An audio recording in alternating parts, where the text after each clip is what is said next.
And welcome to a rather wobbly and tentative edition of the Oddity Archive. Well, as I'm sure most of you have heard by now, and some of you are probably sick of hearing about it at this point, despite my semi-frequent AV sacrifices to Stan, it's a long story, the tech Grim Reaper nonetheless paid a little visit to Archive HQ fairly recently, whereupon he claimed my regular production computer, fried the power supply, and took down most of the computer with it. So, thanks to the amazing generosity of 200 plus archive viewers, I was able to replace that old machine with a shiny new Mac Mini, complete with an OS that's kinda foreign to me. And this funky program called Final Cut that I'm having some trouble adjusting to. Oh, don't get me wrong. I mean, the final edit of Archive is still being done on the same old, crappy old Windows Movie Maker for that distinctly Archivian flavor. And of course, Ed is still kicking around. But everything that leads up to that point has been pretty well upended. So with that, getting back to my initial statement about wobbly and tentative, I guess it's appropriate that I at least intermittently spent those 2 weeks where I was without a regular production machine looking at a couple of wobbly and tentative stabs at personal music players, generically speaking, MP3 players. So with that, as we ease into this new arrangement, let's take a decidedly informal look at 2 out of the 3 arguably most significant pre-iPod, again, generically speaking, MP3 players. Today, let's take a look at, of course, the original Diamond Rio from 1998 and the RCA Lyra from 1999, although mine's a Lyra too, but it still predates the iPod, so it still counts.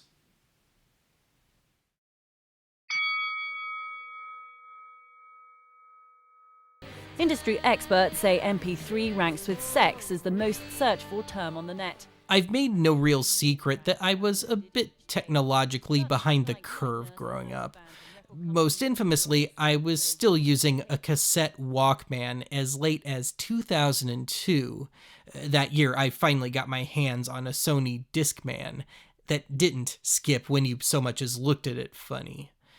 Having said that, I absolutely remember seeing ads and articles for things like the mini disc and the first MP3 players. Being a budding music nerd, as far as MP3 players went, to put it kindly, I was hesitant to jump on the bandwagon. Lord knows internet streams, usually no more than 32K at the time, sounded horrid. And as far as MP3s proper went, shall we say, by the end of the 90s, I had more than my share of experience. For what it's worth, everything I pilfered ultimately got replaced with real, legal, and usually new CDs. And I also knew that with regards to audio, 32 through, call it 128 megabytes of storage was nothing. As in, I knew I could get more music and in far better quality on a single 110-minute Type 2 cassette than most early MP3 players. And when my folks got a computer with a CD burner and DVD player in late 1998, I knew I could burn my own almost 80-minute mix CDs as perfect uncompressed copies of the originals, no less. For what it's worth, I didn't get my first so-called MP3 player until late 2006, when I got my hands on a 30-gigabyte iPod.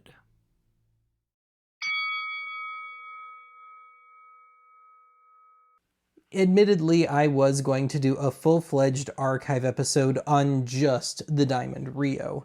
But LGR kinda beat me to the punch, which was just as well. He managed to score a new old stock unit. He still has the period appropriate computers, whereas I tried and failed to run everything on a virtual machine. And most of all, Clint did just an absolutely bang up job with the history lesson, to the point where a full archive episode on this thing would be totally redundant. Now, had I made that episode, the big gag of the episode would have been to own a Diamond Rio with nothing but the 90s country group Diamond Rio on it. And I'm still kind of amazed these guys never had anything to say about the MP3 player, as far as I know at least. But yeah, none of this came to fruition.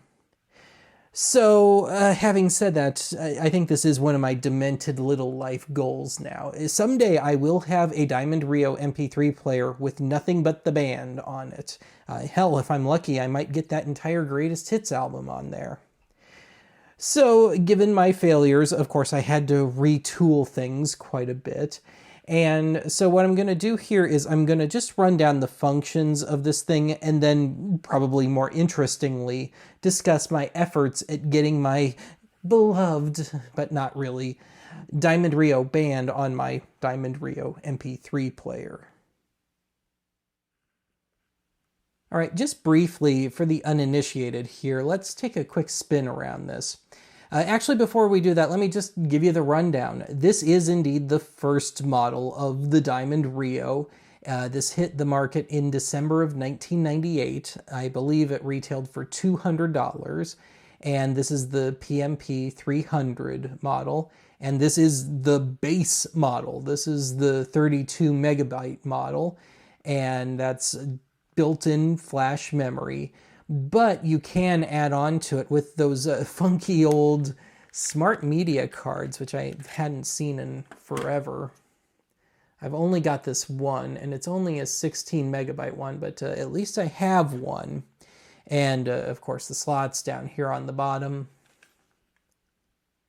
So I'll go ahead and stick that back in, then lock it into place.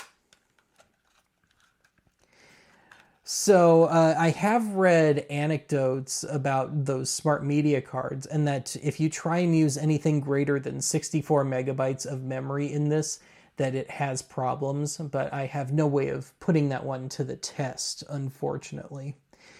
So anyway, now we'll start to dig around here. So on the top, we've got 3 buttons. Menu, which just seems to tell me how much flash memory there is. So I press it over and over and it just says 32 megabytes, and I can mess around with other buttons and it's always some permutation of 32. EQ, so you can make your already watery sounding early MP3s sound that much more thuddy. The intro button, which will play the first 10 seconds of each track. Now, this did come preloaded, so somebody did get music on this at some point, but there's only 6 tracks on here. So anyway, moving on, we've got the obligatory hold switch, if I can make the light kind of shine off of it. And then we've got the spot for what eventually leads to the computer. So this goes into part of an adapter that is a parallel port, an old school printer parallel port at the end, and it goes into the computer, and it has a spot on it so you can still, hook your printer into it and not lose anything and not have to jockey around cables all the time. And then on the front here, we'll start in the center. So we got 4 buttons here on the circle. The top one is the power on button /play/pause button. So we'll go ahead and start it. And it likes to start playing automatically on me. So with that in mind, we can skip songs. We can fast forward, rewind, and of course we can stop. And the stop button also doubles as the off. So, yeah, there really isn't much to it. There's a belt clip on the back with this big old screw so you can take the clip off. And it's big enough that you can just stick a quarter in there. You don't even have to use a screwdriver. So convenience, I guess. And the whole thing runs on a single AA battery, and it's surprisingly efficient. I haven't had to swap batteries on this one yet. Of course, it tried to turn itself on when I put the battery back in there. Now, before we move to the next segment here, I will answer your great burning question: how much can you fit on this? In this configuration, we can get an hour and a half of material at 64 kilobits per second, always in the MP3 format. So that would be 1 hour for the built-in 32 megabytes and another half hour for that 16 megabyte card that I put in there. Now, I was aware that this was met with some opposition from the music industry at the time, but I'm not sure if they ever revised the design of this unit to satisfy the RIAA. I don't think so, but I'd be willing to bet quite heavily that the RIAA wound up getting a nice little cut of each unit sold. Call it a hunch. But as such, I tried to look at it from their perspective. Maybe this thing was just primitive enough that you could do just about anything with it and do so quite easily. So what I did was I went to my oldest desktop, which is a 2007 Hewlett-Packard with Windows Vista on it, and the tower of that thing has built-in smart media, compact flash, and SD card readers. So yeah, just as a quick test, I took some of my 64 kilobit per second Diamond Rio MP3s, plopped them on here. I was able to jam 9 whole songs on there out of the 16 on their greatest hits, and popped it in, and yeah, I got nothing. So some encryption was going on here to some degree. So anyway, I thought maybe, well, if nothing else, maybe I can just get a poke around the software, and maybe I'll come up with some sort of alternative since I don't have the right adapter and my oldest computer doesn't have the parallel port. So I got my perpetually cranky old Sony Vaio laptop out. It dual boots Windows 7 and 10. I installed VirtualBox. I put copies of both Windows 95 and 98 on there, thinking maybe one might play nicer than the other. And yeah, it didn't really work. So I should note here that I am no expert with virtual machines. I've only ever done the occasional bit of MS-DOS and Commodore 64 stuff on my now deceased iMac. But yeah, I was able to download from archive.org copies of the software and even the sampler CD, and I was able to get it to load onto both partitions, if you will, and all I got in return was spazzed out junk. And it didn't matter what I would adjust the settings to for the virtual machine. And if anything, I think I permanently locked up my install of Windows 98 thanks to my shenanigans. I haven't been able to access that again. As I already mentioned, my Diamond Rio came preloaded with a whopping 6 tunes at 64 kilobits per second.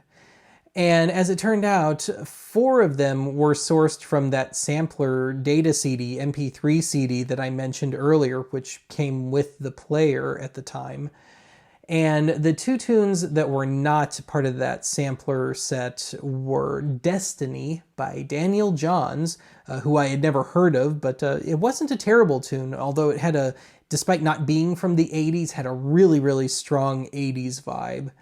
And the other one, rather depressingly, was Dionne Warwick doing a really dreadful, kind of hip-hop infused re-recording of I Say a Little Prayer, which she had a hit with in the 60s, although I think Aretha Franklin's version had a little more leg to it, a little more power to it, a little more longevity. So as far as the 4 cuts on here with that came from that sampler set, there were some name artists on there, and one was one of the cuts from one of the crappy post-Robbie Robertson The Band albums, albeit with Eric Clapton sitting in, but it didn't really make it any better. But anyway, if I'm feeling ambitious here, I might drop my backup of the 6 tracks on here to archive.org in all its data compressed 1998 glory. But really, you're not missing much.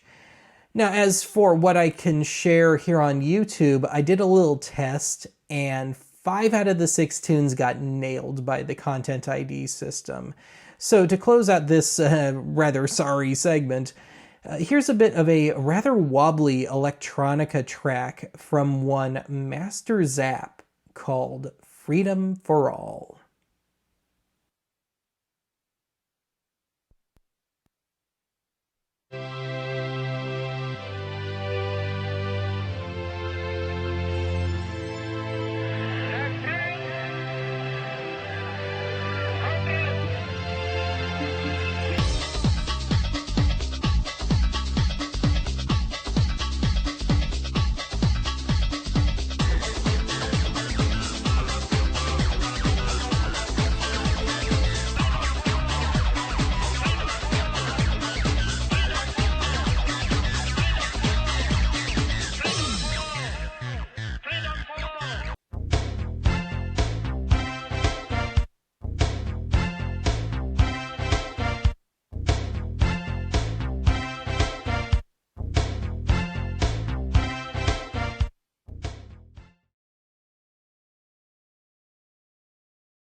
I had a bit more luck with today's other MP3 player, but it doesn't mean I didn't beat my head against the wall pretty good with it.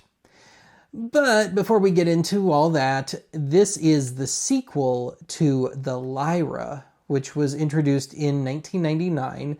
It was released by RCA here in North America and by Thomson, I think everywhere else in the world, at the very least in Europe. Now, the original Lyra was effectively Real Network's stab at an MP3 player. Remember the Real player? So much ultra-pixelated short video clips and so little time. So anyway, the first edition of the Lyra was largely intended to play Real Network's own G2 audio format. But that got soon updated via firmware, and I think it might have been the first of its ilk to do so, updated via firmware to allow playback of WMA, Windows Media Audio files. And this proved to be my saving grace when it comes to this one, but I'll get back to that. So anyway, the Lyra 2 followed the original Lyra in, as best as I can gather, August of 2001. So we're still predating the iPod by 2 whole months. And as far as I know, the only difference between Lyra 1 and 2 was that the second one has a thoroughly mediocre FM radio built in. My old cassette Walkman wins again, and that thing had FM and AM. But I digress. So unlike the Diamond Rio or the Creative Nomad, for that matter, the third player in these early MP3 players, the great MP3 player sweepstakes that Apple, of course, ultimately won, the Lyra had no built-in memory. So all of your music came from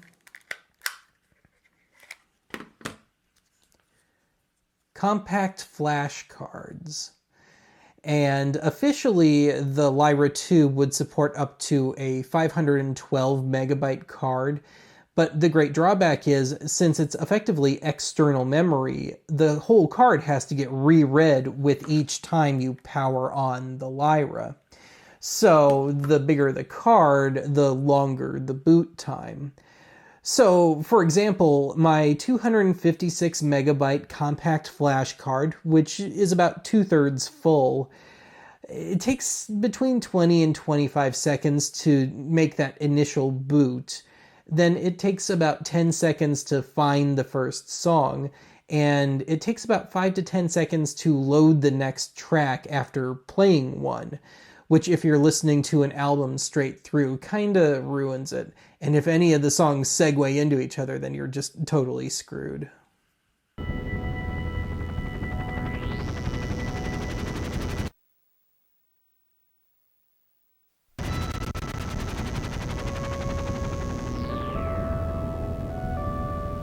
All right, let's do just a quick rundown of the player. On the front, we've got the power/select/pause button in the middle. And on either side of that, we've got the track forward or backward/fast forward or rewind buttons. Somewhat counterintuitively, the stop/power off button is this little thing on the side, though. And also, rather frustratingly, we've got this all-in-one wheel/button sort of deal, which handles the volume, select mode, and the radio presets. And it's especially frustrating with the radio because it's ridiculously easy to unwittingly redo your presets, to the point where I still don't think I've quite figured it out. And I actually have a far easier time just manually going up and down the dial instead of trying to do the preset thing. Now on the left side of the player here, up top, we've got the mode button, which is the menu button. And it's where you find shuffle and repeat and all that good stuff. So everything's hidden under a menu on this. Below that, we got the DSP button, also known as EQ, which only seems to work with the radio. I can't seem to get it to do anything with the MP3s. And then lastly, a backlight button, which works like any other one. And then a spot here for an AC adapter, which I don't have. On the back, we've got another belt clip, which you can just take right off if you are so inclined. Then we've got I've shown this already, the eject switch for the compact flash card. And the whole thing just runs on a couple of AA batteries. But rather frustratingly, for one, maybe this is age related, but when I try to use this, the screen fades away after about 2 minutes and you can't really get it back. So you just kind of have to hope for the best, hope you know what you're doing. And otherwise, I would say you might get about 2 hours of battery life out of this. So either get used to rechargeables or carrying a whole lot of extra batteries with you. But yeah, I don't think it's all that impressive. So anyway, once again, we're dealing with the whole parallel port thing. But in this case, I guess they were trying to be nice. They've got it set up so you can have it plugged into your computer, but still run your printer and run PS2, so I guess a keyboard. Also, at the end of the day, you can have a compact flash card reader. The unit does not hook up, only the compact flash unit. Yeah, I'm not enough of a computer geek, but this seems like a very unelegant way to do things. As far as software goes, with the introduction of the Lyra 2, everything kicked over from the Real Player to Music Match, which I grudgingly used back in the early 2000s. Anyone old enough to remember Music Match probably remembers just how clunky it was. I used to use it to rip MP3s when I posted some of my own music to mp3.com back in 2001 and 2. And despite, if you want to know what I thought of Music Match, despite not having an iPod until years later, I went over to iTunes pretty early on, just as a library and for ripping CDs and stuff. Well, anyway, getting back on track here, shock of shocks, Music Match didn't want to play nice. I could still download it and sort of run it on my Vista machine and my Windows 7 machine, but it wouldn't play nice. I tried putting it on the Windows 95 virtual machine, and I just got the same old garbled mess that I got with the Diamond Rio stuff. So I figured, well, I'll just try the same old quick and dirty test that I did with the Diamond Rio. So I took the compact flash card, just dumped some MP3s onto it, and just stuck it into the unit. And I got nothing. But remembering that it could play WMA files, I wiped the compact flash card, ripped the same CD to WMA this time, and stuck it in here, and it seemed to be looking for a folder. So I went back, just created a bogus folder, called it Lyra, put the music files into the folder, stuck the card back into the device, and it sort of recognized it, but it wouldn't let me play anything. So, with the whole WMA thing still kind of spinning around in my mind, I figured, well, I had to rip my CD using the old Windows Media Player. It's the only thing I had that would rip to WMA. Maybe I can just run things through that. Maybe I can get it to recognize the compact flash card, recognize it as some sort of device. Yeah, it wasn't quite that simple. So at first I got nothing, but I wound up digging around the Wayback Machine on archive.org, and I was looking for some drivers or whatever I could find for the Lyra 2. And I found some, and I was actually still able to download them. But I hate to say it, but I really don't know what I did right. Despite my computer nagging me that there was a compatibility issue and that I wasn't installing the drivers correctly, for whatever reason, Windows Media Player just suddenly started letting me export to a generic device, the compact flash card. So in lieu of the parallel port adapter, I just used my cheap generic USB multi-card reader, and lo and behold, it worked. Sort of. Now, it still took some experimenting, and I found that Windows Media Player doesn't always play nice. For example, whenever I would try and redo anything, even though I had the thing set to search for a certain folder for music for the library, it would just conveniently forget it every time, so I'd have to manually stick it back in each time. Nothing suspect there. The main CD that I was working with for my testing was one that I had burned just of some of my old instrumental tracks, so I could, show it off here on the show. But I mentioned in the previous segment that to get WMA audio, I had to use the Windows Media Player. And so, trying to max out the quality of this thing, I did the highest supported bitrate for my initial run of tests. 192 kilobits per second. Now, as it turned out, those and any other lower bitrate tests I did playback off the hard drive of my computer just fine. So the ripping went just beautifully. But there's some errors going on here, and I don't know where in the chain they occur. I don't know if it's my compact flash card or something in the player.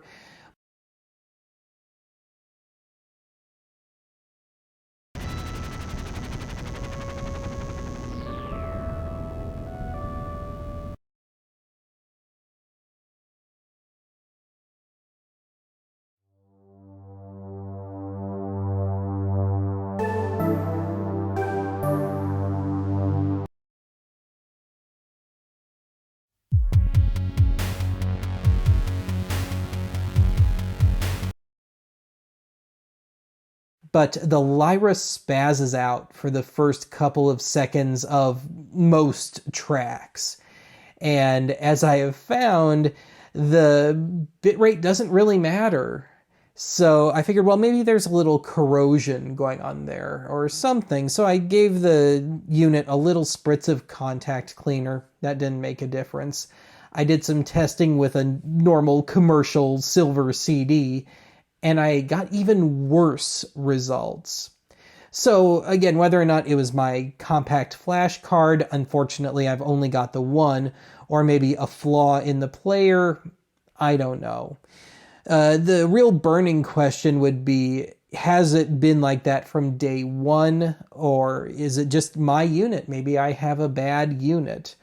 But we'll say, just for argument's sake, that had I dropped the full $250 retail on this back in 2001 and gotten the results that I've had, not just with the compact flash card, but with the radio and everything, I would have been royally pissed. And this would have gone right back to the store. No exchanges. I just would have gone for something else.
margaritas with the girls, all the feels, and mango vibes.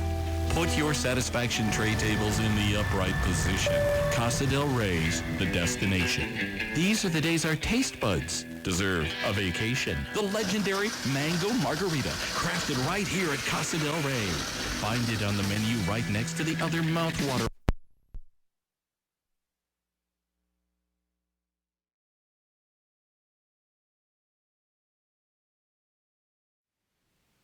I mentioned earlier that I didn't get my first MP3 player until late 2006, and that was a 30 gigabyte iPod Classic.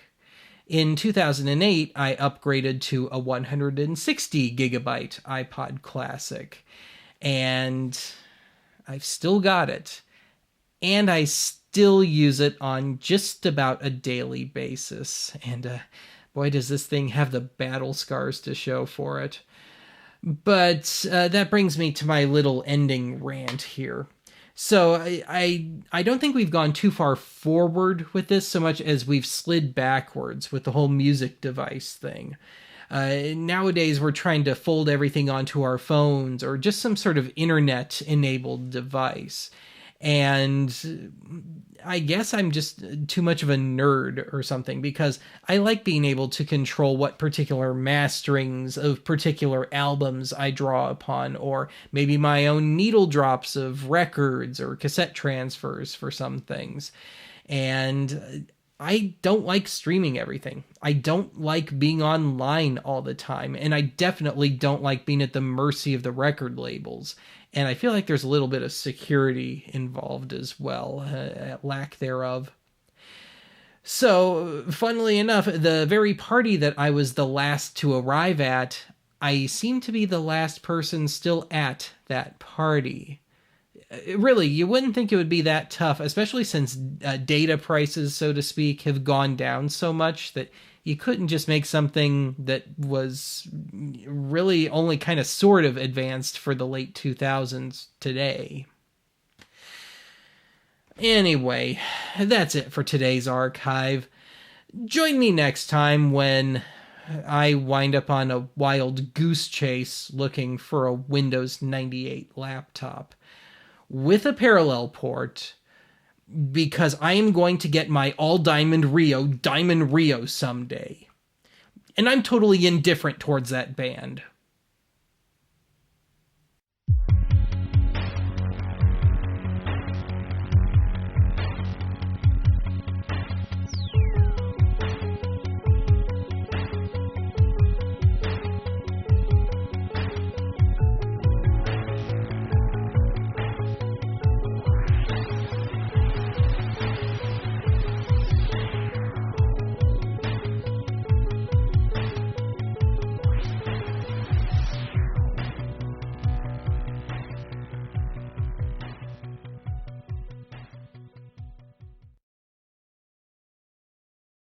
The technology that makes this possible is called MP3, a compressed audio format with CD quality sound.